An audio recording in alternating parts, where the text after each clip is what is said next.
Lulubog ka dyan, tita.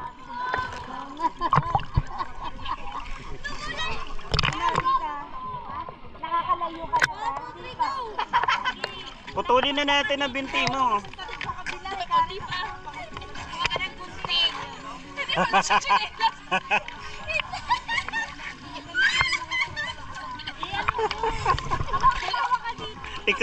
ikaw dun sa binti, ako dito sa tsinelas.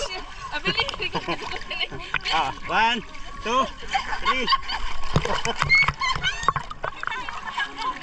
Yung ano niya, nakaano to, yung pinakasako niya, nakakalang. Ano, operahan na natin ito. Ayan. Ayan.